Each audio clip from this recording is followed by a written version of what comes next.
Second one is the permissive parenting style. This one is high warmth, low discipline. This is one where the parent is just all lovey, lovey, dovey, dovey, and when it's time to correct, they come up with this response. Ah, it's just a child. Ah, let me not stress this child. So this is the parent who would um would even go and pay for exam malpractice form for their child. They would take the child to the miracle center for WAEC and pay the exam fee and even collect the invigilator's phone number, right? So this is a permissive parent. This is a parent who would really not give instructions and will not really mind if you don't follow the instructions. So they might give instruction, but they really will not mind if you don't follow. So the parents can say, don't eat indomie, eat rice for lunch. And then they come and the child eats indomie instead, and they're like, why did you eat indomie? Child, these children, eh? And that's it. And it's not, now I know that the illustration of food can be very, very little. Ah, it's just food, but it could be so serious in other experiences. Let me say an example of you tell your child, don't go to your friend's birthday party because you know that that place is not a healthy place for the child, right? Yeah, the child will go on to do that, and the parents will come back and be like, but I told you not to go, now why did you go? And then the conversation ends there. So they invest so much in ensuring that there is high warmth and relationship and connection with their child, but they focus so less on ensuring discipline when the child goes the other way from the instruction given. So that's a permissive. They might not really, really give you instructions, right? But whatever you do is just okay, just permissively. They are indifferent about what you do. They're just if that's the kind of parents who would most likely not know the course their child is studying in school. They are more concerned, okay, your school fees, they'll send the money. Ah, my child loves to play football, they'll drive you to the field, but they really do not know what club you play for or what position you play for, but they know you play football and they will always drive you to the field, right? Every day of practice and maybe get you snacks and cold drink when you are done. But they really do not know the club you play for or the position you play on the field. So they are permissive, they are indifferent about a lot of things. They don't really stand the ground. This is the kind of family where you have two good polices. There's definitely no werewolf in that family, right? Sorry, I'm using the terms, but it's just easier. I use it all the time. So there's no werewolf in that family. There are two good polices. So the mother says, no chocolate, oh, don't take chocolate. You have taken too much for the day. And he goes to meet the father, and the father will be like, ah, your mommy say no chocolate, oh, and just take. Or the father will say that, and the child will still carry the two leg, go to the fridge to take the chocolate, and nobody will do anything.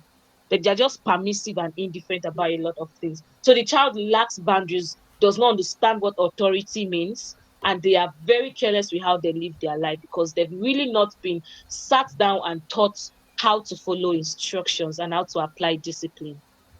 So the next one is neglectful. They are low warmth, low structures. These are the ones that they are just there. They are just there as parents. Probably just pay the house rent since you and them is living in the house. Probably just cook a big pot of soup because she too she's going to eat the soup. But she come and meet the pot empty full and she doesn't even know if you ate or if you did not eat. They are just there. So they are neglectful. They do not pay attention to specific details about their child, neither are they even concerned at all. They are just aware that the child comes home. This kind of home where a parent can be in the house, the child goes out and comes back 12 in the midnight, and they don't even know because they really do not pay attention. So they just wake up the next morning, hi mommy, hi daddy, that's all. The mother most likely did not know that the child sneaked into the house 12 a.m. that day. So they are neglectful, they are not present, they are just there providing the basic needs, especially those needs that them themselves benefit from, which is like the house rent, making sure that there's food in the house. They are highly neglectful. So they're this kind of parents who will most likely will not tell you I love you, and they will not tell you they hate you, right? All of that. And then the last one is authoritative. Now there is difference between authoritarian and authoritative. Now the authoritative, even if it sounds like, okay, why is the authority thing there, it's looking like an extreme, but the authoritative kind of parenting is actually the intentional kind of parenting, because in the authoritative kind of parenting there is high warmth and there is high structure. That means even if the mother or the father is a white arm and they are the good policies, there is also the werewolf. That means there's werewolf, there's police, there is structure, there is rules, there is routine. So everything is in check and there are no excesses. So this is the author. This is where the parents will tell you, don't take chocolate, and you dare not take chocolate. Now it's not to a point where they tell you don't take chocolate and you don't take it, and then they flog you and make you obey by compulsion. But it's the part where the parents will call the child and tell them why chocolate is harmful for them. Chocolate affects your teeth. Chocolate is not a healthy meal. Even though it's yummy, you can have a bar of chocolate at least once a week. But anything more than that is healthy, can make you go to the hospital, can make you take injections, and injections are painful and scary, can make you go to the dentist to plug out one of your teeth because your teeth is already affected. So they give all of these details. They allow their children the opportunity to come into their thinking, to see things through their own perspective before making it a rule. So for the authoritative parents, before making anything a rule, they allow the child to come into their thinking, to know the reason why this is a rule. Now, we don't wear crazy in the house. A mother tells her 7-year-old who is wondering why at BC in church or on the streets is wearing a jean that looks like a rag. And then instead of telling, we don't wear that in our house, it's ungodly, the mother comes to the child and be like, okay, we don't wear ripped jeans, though it's fashionable and some people you respect or see on the streets might be wearing it, but this is a culture we have as a family. And remember that our family has a structure, right? Because we are one big family, we have our unique ways, and there's a vision God has given our father, my husband, who is your father, to guide us the way we want to live. So this is the reason why we don't. That's why I don't wear. But you can wear more pretty gowns. You can wear pretty jean trousers. You can dress fancy and beautiful, but you just don't have to wear this. So this brings your child into an understanding that those who wear this should not be looked down on. Those who wear this are not lesser individual in the society, but this is a unique instruction for me as a child, and I understand why my parents are ensuring I do not do this. So an authoritative parent is high in warmth, high in structure, high in conversation, and high in rules. So their children obey these rules because these rules are not just commandments, right? They are they are now mindsets that is being incorporated into them, and they grow into that shape. So you don't need to use nail and hammer to make it into a shape. What you need is to carefully mold it and watch it become that thing you want it to become, which is their mindset. So choosing the authoritative path, it balances love and limit. Your child understands boundary, they understand authority, grows trust, respect, and resilience. Your child now trusts you. Your child now knows why they are doing it. They're not just doing it like religion. They're not just doing it like activity, but they are doing it and they're even able to defend it. So they can go out and then maybe a friend is now talking about something, maybe trying to entice them with one thing their parents are not allowing them. Maybe your parents, you don't allow your kids to take chocolate, and one child maybe in church or in school tells them chocolate is so yummy, I can have chocolate anytime I want in the house. Your child will be bold enough because now they have the same mindset as you have. Even at the age of 6, and I'm telling you this, believe me, children as young as 3, 4, 5, as long as they are able to talk and express themselves, they can do this as well. Your child is able to stand up to that child and tell you, okay, it's nice that you're having chocolate, but we don't eat chocolates in my house. Why? Because my mommy said it's not healthy for my teeth, and if I should take chocolates often, I'll have to visit the dentist often, and injections are painful. So they explain it in their own terms, but they explain it from a place of understanding. And then your child now has self esteem. They are not tossed to and fro by any wind of doctrine, if I must say, right? They have an understanding of what you have asked them to do, and they are part of that instruction, right? And then it also makes your parenting style easy. The eldest one can check and monitor the younger ones, right? It's not like the other one will now do it and tell the younger one to lie and say they did not take chocolates because they are aware of the instruction. My brothers did that a lot. I'm the last child. They make me they'll take the chocolate and then rub it on my body and says me diet. So the landmarks of dinner, this is the core part. and this like the last part of our session today. The landmarks of child development. Now, do you know, have you ever heard that your child's brain completely formed about 80% of its weight and development form from the age of 0 to 7? That means from the age of 0 to 7, your child has developed 80% of their brain. That means everything, 80% of all that your child will identify as, 80% of all that your child will become as an adult is formed from the age of 0 to 7. That means 1 to 7, anything you are doing now is like you are taking a molded cement and you are breaking it to remold it again. It is now a correction that you are doing, not a building. So from infancy, which is 0 to 2 years, your child learns bonding and security. They learn to be emotionally, so you need to be emotionally available and to build their trust. You see parents, when parents be like, my child does not really connect with me. I feel like she's in a different world, blah, blah, blah. When we call, there's really nothing to talk about. She doesn't tell me things.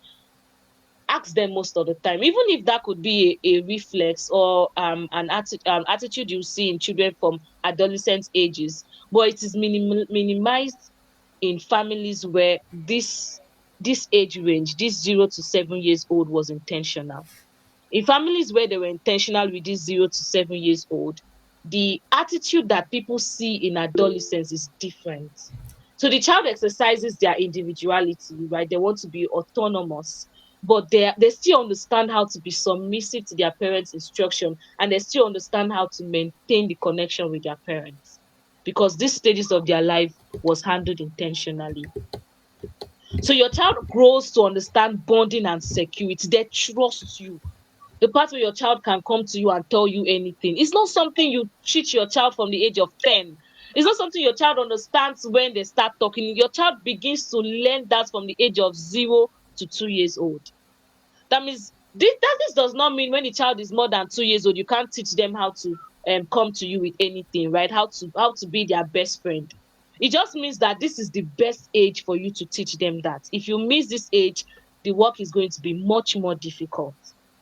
So from age 0 to 2 years, your child understands bonding and security. They understand that I can depend on my parents. They understand that I have a connection with my parent that no one else can replace. So what you need to make to maximize this season of their development is to be intentionally available. It's not the part where you're available, you're coming to their, okay, they are playing football and or golf, and you're always attending all of their training. And the child, you just come to mark attendance. You are there and you didn't notice your child's expression when he lost a goal, or you didn't notice that your child is beginning to get bullied in school because you're not taking note of the expression and how they are beginning to change temperamentally. But yet you are at every of their training and you can beat your chest and say that PTA meetings, I've never missed my child's PTA meetings before. Yet your child cannot really speak about the level of your connection with them, because you are marking attendance, but you're not intentionally being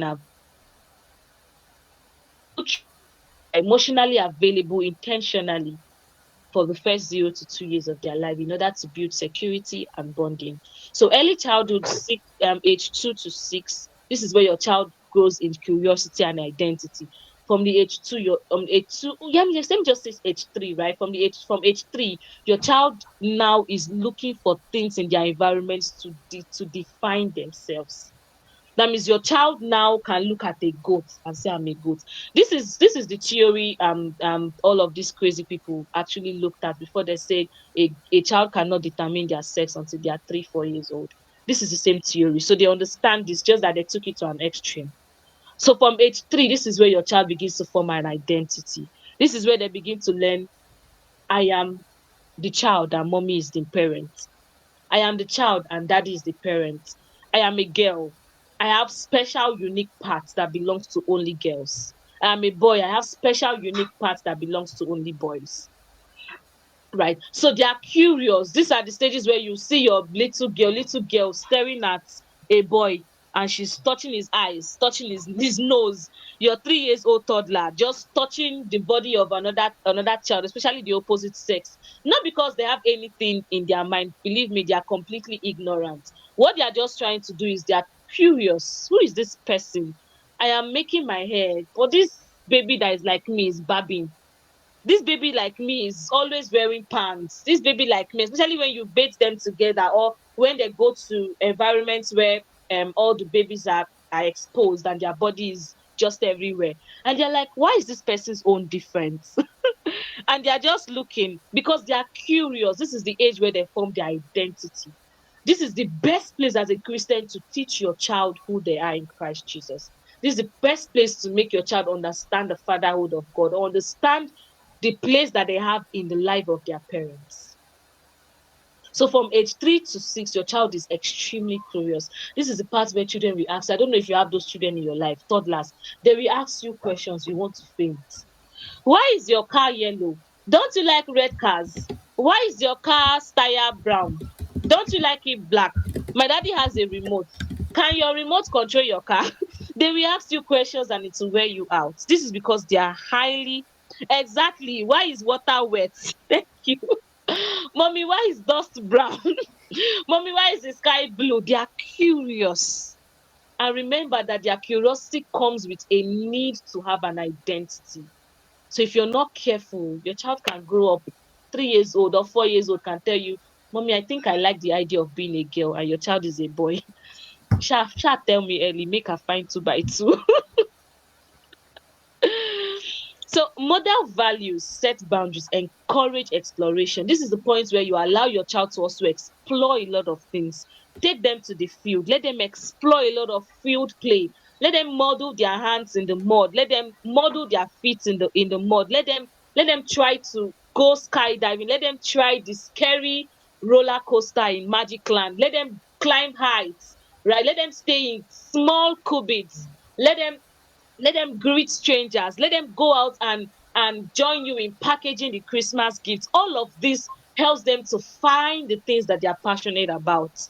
And then you now see that even before you even notice, the child begins to carve an identity for themselves. Before you as a parent notice that, my child is a talkative, she can defend her junior brother that is just 2 years old, she's 3 plus. If you see her defend her junior brother, you'll be surprised, and you're like, this child most likely will be a public speaker or a lawyer. Parents can say those kind of things. If the child likes to take care of sick people, also the child will be a doctor. Right? So even before you begin to notice all of this major attitude in your child is already carving an identity for themselves. They already begin to see that they love to express themselves in art or in field activities. You see that they love to engage in a particular kind of play. While you are noticing all of those things, your child is also forming an identity in their brain. They are curious, and in the process of them feeding their curiosity, they are carving out an identity for themselves. That is why you allow your child to specifically feed their curiosity in the areas where it's healthy.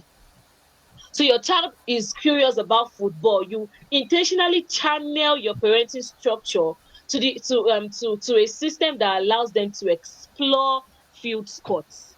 Your child is curious about the kitchen, you allow them. Your parenting structure should provide grounds where they are confident enough to explore their curiosity in the area of kitchen and itinerary. So it is the period where they want to know everything, and they are not knowing it because they want to play alone. That's one thing parents mistake it for. They just think it's play. No, your child is carrying cane and facing the wall and talking and flogging imaginary students. It's not just play. Your child is intentionally defining themselves and merging themselves with a particular identity. So some parents will be very careless. It's just playing. No, intentional parenting involves you taking note of those seasons, right, and channeling your child's skills and passion. So middle childhood, 7 to 12 years, skill and independence. This is where your child begins to master that thing they have curiously engaged for the past 3 years of their life.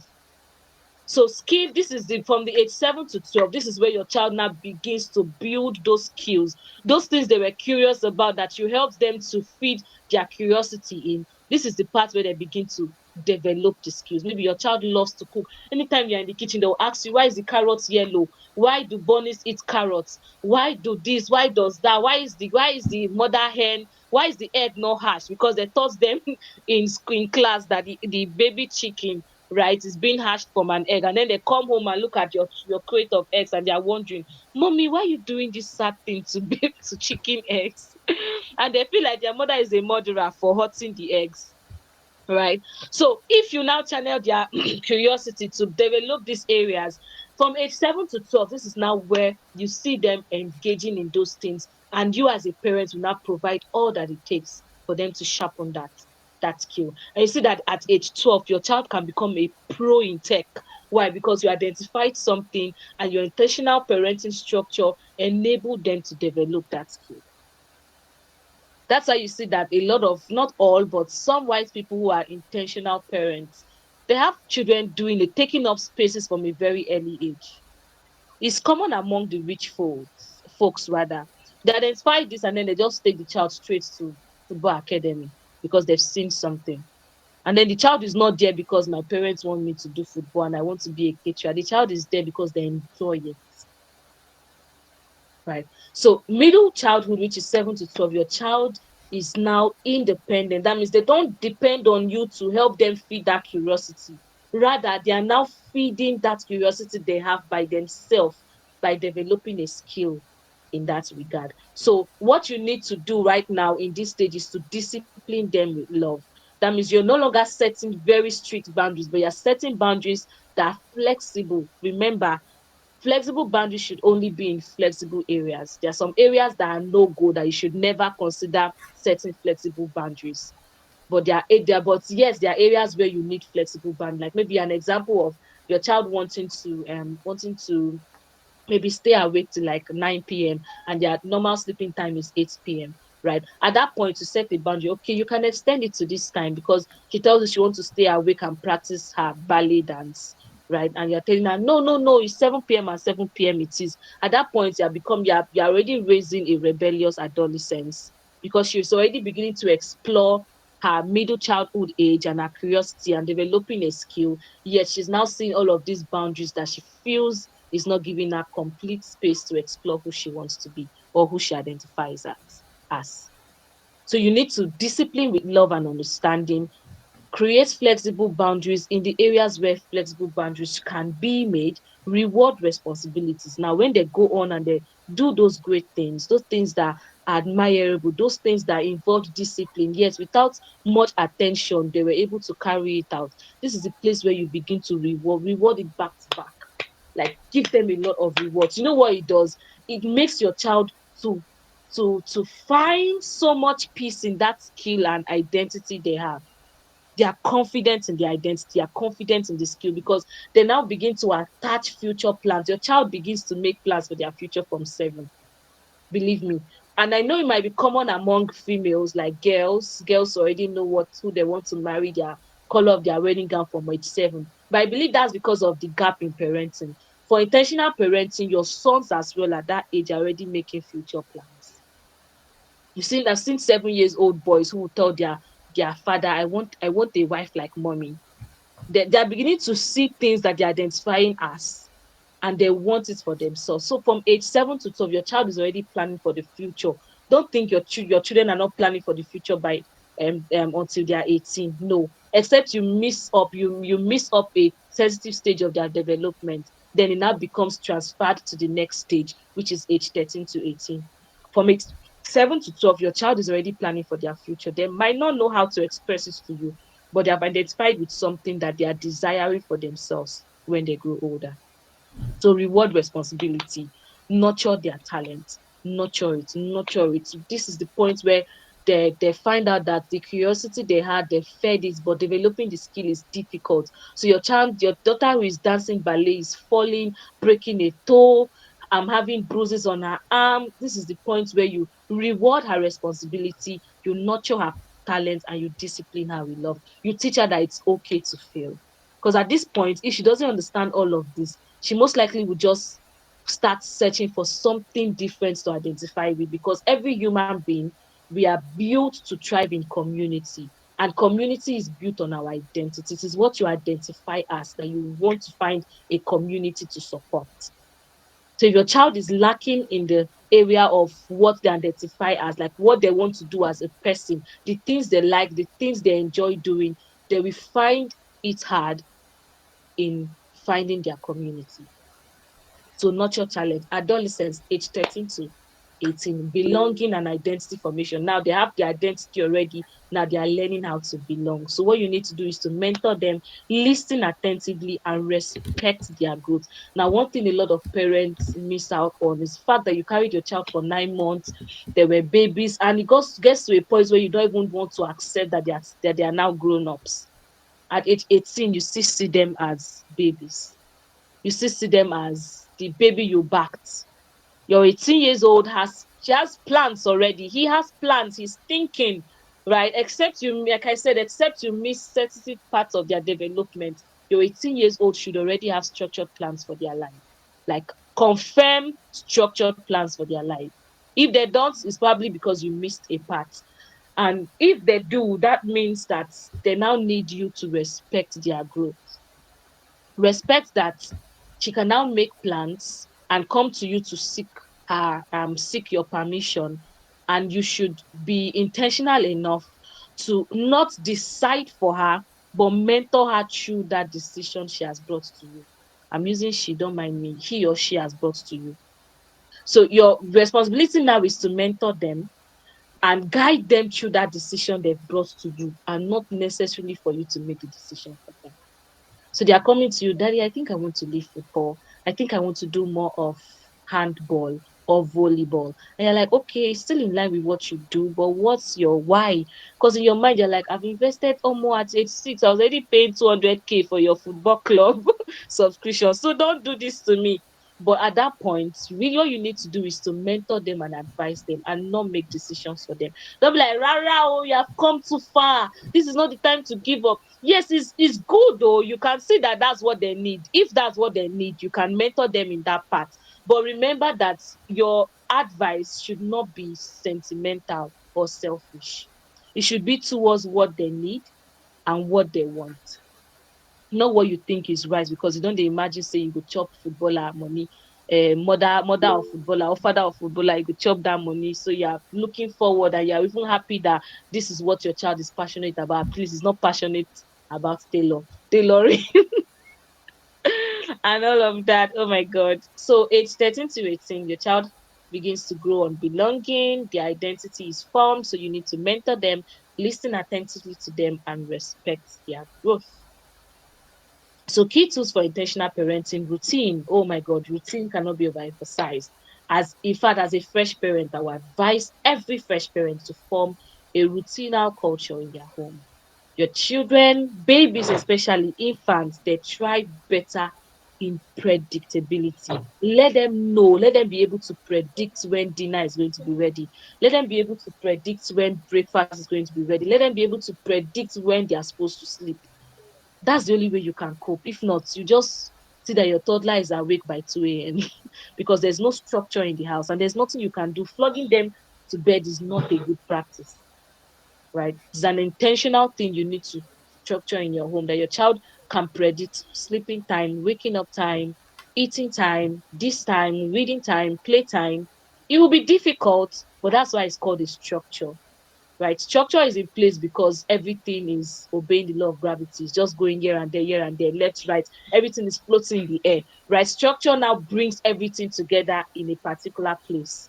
That's why it's difficult. It's difficult to stretch your hand east, west, north, and south, middle, average, all of them.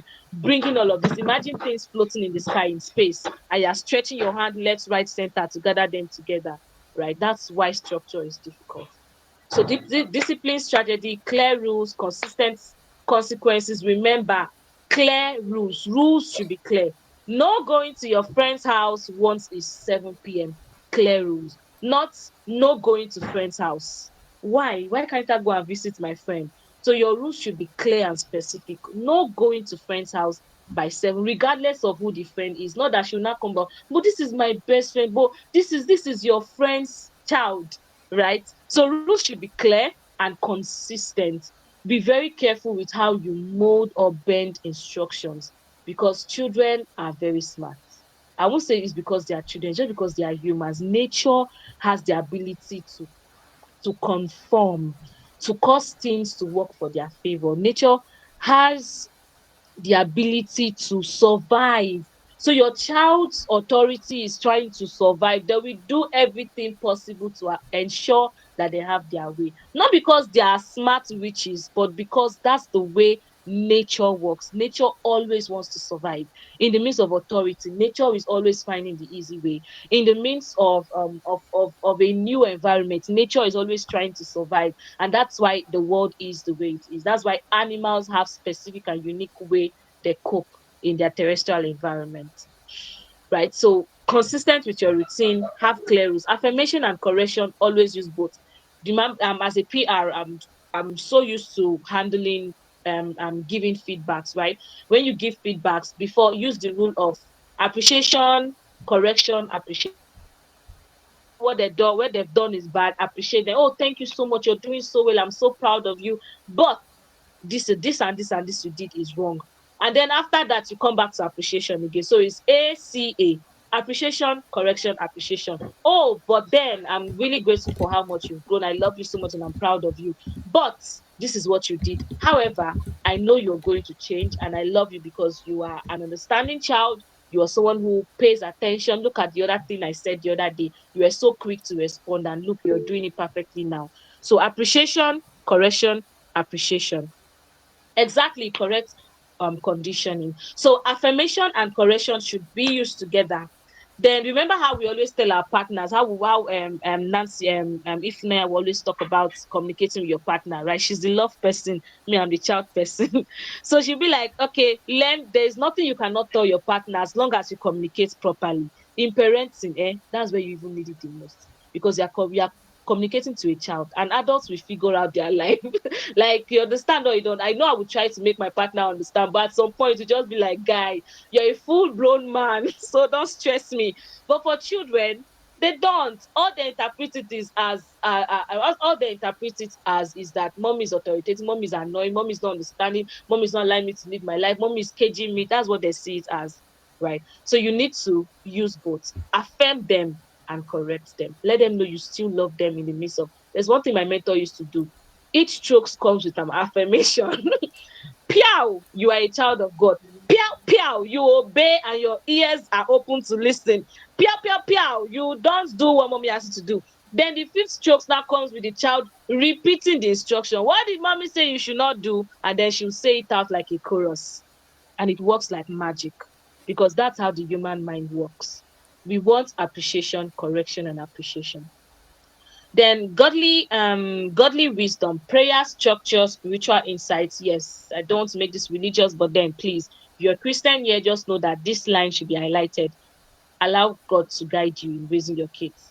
Community, support systems like the Almond brand. Yes, please. Nobody is meant to do life alone. You cannot do life alone. Neither can you do parenting alone. Oh my God. See, if there is anything that I've learned from working with parents is I need to really ensure I have a good relationship with my parents, so that at some point I can just take my children. Please go and spend 2 days. So this is not a reflex, like I explained, right? I'm not dumping them and telling them go and just stay. I don't care if the environment is healthy, just leave me alone to have my time, right? I will be sure the environment is healthy, but please, if there's any gift you want to give yourself as a parent, give the gift of you having a healthy grandparents house that you can just go and jog there for like 2 days so you can breathe. I'm not a parent yet, but man, even me, sometimes the kids I work with, I just want to leave them alone so I can breathe. So you can't do life alone, neither can you parent alone. Others might see your child more. This line, I don't even know how to begin, but believe me, your child is best behaved in your presence. That's why it's very good for parents to have good relationship with their children's teacher, because your child is at their best behavior when you are there. When you are not there, see, your child has a tendency of doing the direct opposites. Exactly, it takes a village to raise a child. In your absence, your child can do the direct opposite of what you've been telling them. Remember I said that it is nature's tendency to find a way to go against rules. Let's look at the religious aspect. See, we have strong head as human beings. God self is tired of us. He's not tired of us anyway, but he knows us. We have strong head as human beings. That is nature's response. That's why we needed to be renewed. We needed a renewed nature that has the tendency of obeying God. We, as natural human beings, do not have the tendency to completely obey. Everybody has tendency to rebel. So your children will not be doing it intentionally because they are possessed or something, but it is a natural response. That's why you need to get them saved and filled. That's why you need to teach them how to obey instructions. And you need to also remember that it takes a village to raise a child. They might be the perfect child in your presence, but take them out somewhere in the midst of other kids or under the authority of another adult. And that's where you might really see who your child really is. And that does not mean your child is bad. That just means that your child has, at least once in a while, they don't see place, maybe say they feel express the natural part of themselves. They found a place where they can express the natural part of themselves. Exactly, exactly, exactly. Ifunanya, exactly. So please remember, it takes a village to train a child. Have good relationship with anyone who spends quality time with your children, be it their teacher, babysitter, and all, because them actually can be the reason why your child is saved. Right? They can actually save you from something your child is doing that you're not aware of.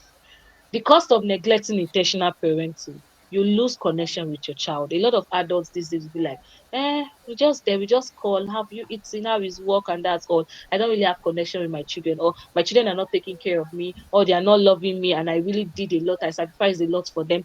It's not an intentional. I don't think any child, except the child has problem. There's no child actually that will grow and go through the stages of maturity and adulthood that will not look back and appreciate their parents. Really, they will always look back and be like, so this is what my parents experienced. In fact, the shege banza that they'll see on the streets will remind them that their parents actually tried. So they might not really get it, but if the parent actually showed up well, the child will always look back and appreciate what the parents did. But if you miss this very important stages of their development, you most likely will lose connection with your child. And you might not really know. They might just keep talking to you because they are still under your roof. And the moment they go to the university, you not hear from them again. They only call you when it's time for provision money. Because there was never a connection. They were just there because you are their parents and they are accountable to you. So fractures in marriage, oh my God, parenting has damaged a lot of marriages because of lack of structure. So it can affect your marriage. Repeating generational mistakes. Remember when I said when people use their past experience to decide how they want to raise their kids? Please, if you're one of them here, receive healing and deliverance in Jesus' name. What you experience is very different from what your children should experience. However, you should not carry over those beliefs or those trauma or those excesses into the structures you create in your home for parenting. Producing adults who must recover. Imagine the cycle just repeats itself. If you go bad with parenting, your children are literally going to come back. Did you, you know, you did not suffer? Like, you know, suffer. You know, suffer you know, suffer for this healing phase, right? Didn't you really had a tough time going through healing and trying to overcome all of these things that became baggages in your heart? Do you really want your children to go through this circle again? So please, we can end the cycle. So final thoughts. You don't raise perfect children. You raise equipped children who can weather a storm when it comes. Remember when I said you do not authoritative parents, we are not authoritarians, right? We are authoritative parents. We create healthy grounds where our children can thrive and become all that they've been made to do. Authoritarian parents decide and choose the future. They try to create an ideal child for themselves for their own selfish reasons, right? Without giving the child experience to explore themselves. So you create children, you raise children who are equipped for life, not perfect children who will not have to experience life. Like some people be like, I'll give my children all they need, I don't know how to ever suffer. That's fine.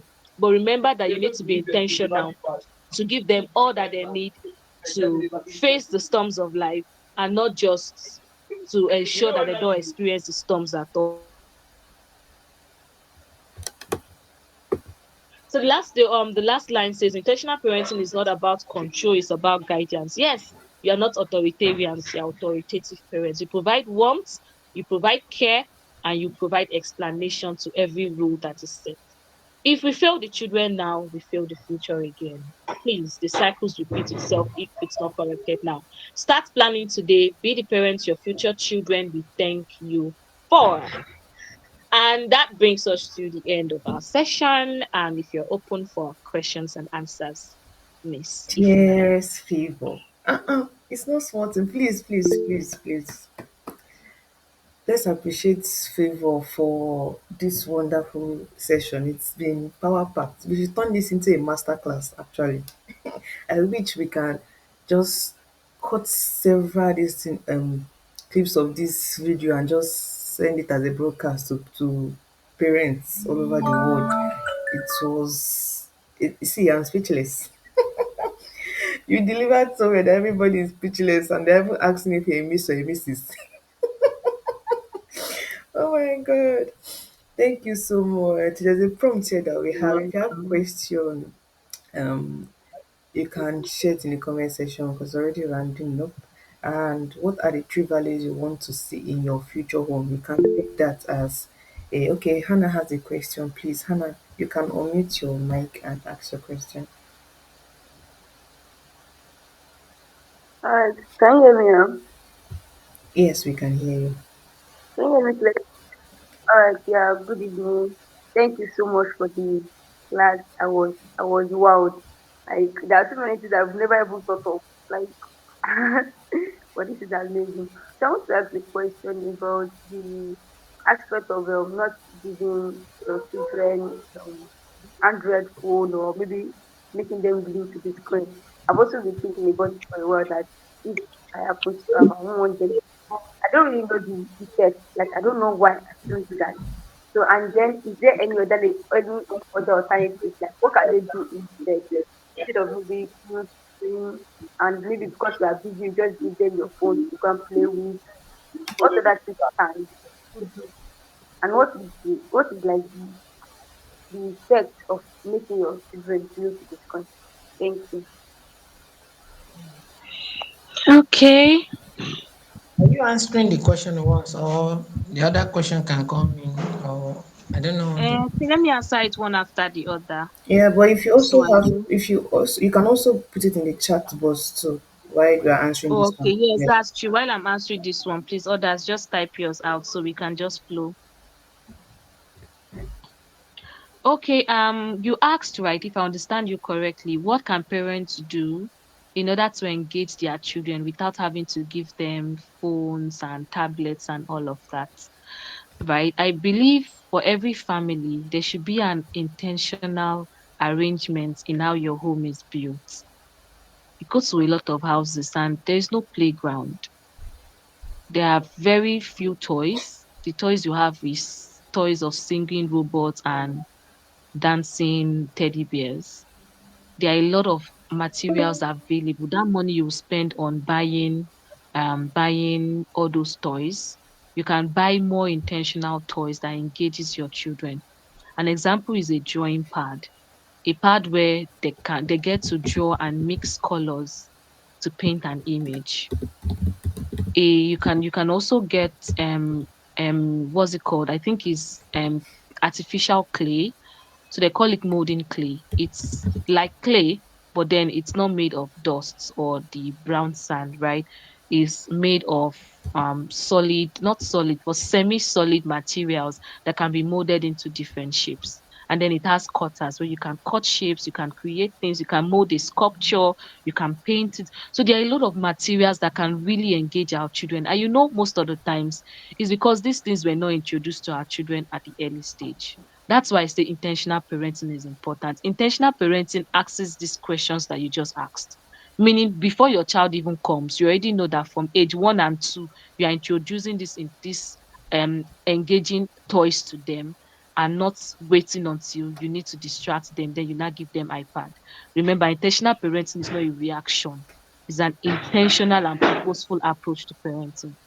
Asking these questions before the child comes, right? And knowing in your heart that when the child eventually comes from age 0 months, you're already introducing them to these activities that will keep them engaged, right? Without having to give them iPads. That is intentional parenting or intentional approach to parenting. So there are a lot of things you could actually do. iPad is like the least. I'm not saying you starve your children completely from iPad because it has its own benefits, right? But you can have controlled exposure. meaning they can have like 30 minutes to 1 hour of screen time daily, or you can even make it weekly. You can say, okay, in a week, you can have just 10 hours of screen time or 7 hours of screen time, right? So, intentional parenting is planning this out before the children arrives. That helps you to do things ahead of time. Not that you wait till the child is like 4 years old. When the child is now a toddler, is now disturbing you up and down. You're like, well, just take phone and watch cartoon so I can breathe. That's a reaction. You're reacting to the problem at hand instead of planning against it. Thank you. Good evening, ma. I Thank have you. two questions to ask. Okay. The first Okay. one, the first one goes, how do you balance the love for husband and the love for your child? Because you talk about love the other time, and a mother that passed through the labor, passed through some pains on some things, they divert full attention onto the children and leave the husband alone, or something like that. How do you balance that area? And two, we are talking about when daddy say no to something. They should no to chocolate. Mommy should be able to say no to chocolate. Although Mm, in my own growth, when how I grow, if my mom say no, I go to my dad to help me talk to my mom, and my mom, that daddy will go to my mom, and eventually the thing will come to pass. But then, with my own thinking, I see it as if mommy is not there to run to, I can run to my daddy. So technically, I don't keep things for my daddy. I will know that even if if I want to go to party from school, I know my mom will say no. I know her, mm, but I will actually go through my dad. Then it get to a point where my daddy is also supporting my mom. I decide not to tell anybody. I will just go. Don't you think to affect them, because it will be to make them to be hiding things from the both side. But if one mm. is somehow down, before I don't keep it, but now I keep it for the both of them. Okay. So Okay, so let me share. Do you know that your response was as a result of the break in authority in your house? The only reason hmm, why you came to that conclusion is because that actually existed. So you were not raised to understand authority. You were raised to find the easy way out. And when the easy way out was no longer there, you now decided that, okay, I'm not even doing it again. So at first, you did not even understand. You did not understand or master authority. You were just finding the easy way out. That's why when authority was not completely demanded, you were not able to cope. You had to just fall into silence. So I think your daddy will be at fault in this case, right? Because your mommy really cannot force your dad to say no to those instructions that she give. But your daddy can rechannel it. See, children will always do these things. Like I said, nature will always want to find a way out. You will always want to do this. It's not your daddy that will not say, okay, let's go and talk to your mommy together. Or hold on, I will talk to your mommy. And whatsoever she says, that is what we will do. Now it will sound like your dad is now giving the authority to your mother, but no, it is vice versa. In cases where you meet your mommy as well, she will also say, let me talk to your daddy, and whatever we agree, that is what you are going to do. So there is no good police there. The both of you are both good police and wolves. So if anybody comes to anybody, the final conclusion will be like, I will talk to your mommy about it, or I'll talk to your mommy, and whatever we agree, that's what will happen. So from that point, the child begins to understand authority. Okay, my parents have the final say. Okay, how do I find my way now to obey them yet still fulfill the desires of my heart? I really want to go to my friend's party. If mommy is going to say no, and daddy will support mommy, so let me find another way to explain or to convince them that I deserve that permission to be granted. So you will not say, okay, let me wash more plates today, let me do my assignment, let me pass my exam so that by next term they will allow me to go for the party in my friend's house. So your child will see it's nature way to find a way out. The only reason why you got to that part is because you have failed to understand authority. You were used to cutting corners, and at some point when the corners were not cutting anymore, you decided to fall into the default. The default is rebellion. For everything in nature, default is always rebellion. So if authority is not fixed, you fall to rebellion. So, and the other question you asked, I can't remember again. About the love for Oh, your okay, that husband. one. Remember, who did your husband see when he when he asked you to marry? Was it your child? It was you. Who got married? Who exchanged the vows? It's you and your husband. I always say this thing and I say it everywhere. Your husband, your spouse comes first before your child. If you look really into marriages where the children have grown and left the house, the couples become miserable. The couples are miserable because the only thing that kept them together in mutual understanding was the children. Apart from that, every other thing they were fighting because of it. As soon as the children leave, there is really nothing again that engages the both of them. They now become roommates instead of partners. So your partner comes first.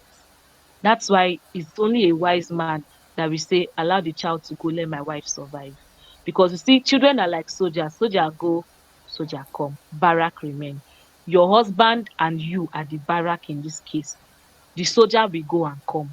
The children will grow and have a life of their own. They will find their own partner, and they will only be a fool if they choose you over their partner. So if they are not choosing you over their partner, why would you want to choose them over your own partner? Remember, the love is shared between you and your partner, not you and the child. I know women tend to have this natural connection, right? Because nature already gave them all it takes to be the primary caregiver of the child. So there is a unique connection the mother has to the child than the father, right? But it is now an intentional parent responsibility to ensure that she sets down boundaries and she constantly reminds herself that husband is the priority. And that's why it's good to marry right. Because if you marry right, this thing is easy to do. It's a natural response of a woman to just keep loving her husband. It is when there is issue, that's when you see her trying to find solace in the child. Okay, I'm not getting comfort. Let me just pour all my love on this child. And then the child becomes the only thing that makes her excited, the only thing that makes her smile in her home, the only thing that reminds her that she has things under control. And then the love gradually begins to shift until she realizes that her husband does not really matter. She's just focusing on her children. And then years later, at age 18 or 20, the child leaves for university, comes back home, finds a partner, and now she's now beginning to tell the child how to love their partner. Or she's now abused. If it's a boy, she's now hating the boy's fiance or wife because she feels like the only person who she has ever established a connection with, her darling son, another woman is now coming to take him. We should love our kids, but there's a place our kids should never get to in our hearts. That place should be reserved for our partner alone. And that's why I pray that everyone here will get it right. Because it's easier when you have the better partner. Thank you so much. I hope that was able to answer your question. Our time is already over. Please help me appreciate Favour in the comment section or use the emoji. See, she's making me speechless, guys. The emojis and all. Just appreciate that. If not, we'll not go. Help me appreciate Favour, please. Appreciate our speaker for this excellent delivery. She did more than even what we had in mind. She went to the roots, she went to the stem, she shook the branches. She said, we must get this right. And oh, it's really incredible to see that she's so intentional about children and upbringing. I'm so excited that even while we are talking about parent and marriage and all, we'll still talk about children and make sure that the family is actually right, because there's a saying, if every family can sweep the front of their house, the whole world will be clean. So if you can get it right, parents would get it Mm. right, children wise, get it right with our own self before you even become parents. I keep on saying this. You're only as good as who you are individual before you even get married to anybody. So, and is this what you cannot give what you don't have. If you're not whole, you cannot have whole children. You give them brokenness. Yes. So thank you so much for attending tonight's session. The recording is available by the special grace of God. So please look out for it in case you want to catch up with what she said. She delivered a lot of gemstones tonight. So thank you once again. Thank you so much, Favour. We really love what you shared with us, and I'm really grateful for accepting to speak to us today. So good night, everyone. Favour, is it okay for us to share the slides? They're Yes, yes, you can. I've sent it to you already, so you can just share it with me. okay, okay. Thank you so much. All right, everyone. Good You're night. welcome. God All right, bless bye. you. Yes, thank you. We'll continue on the community, right? This is not goodbye. Just Thank you. yes. Thank you. You're welcome.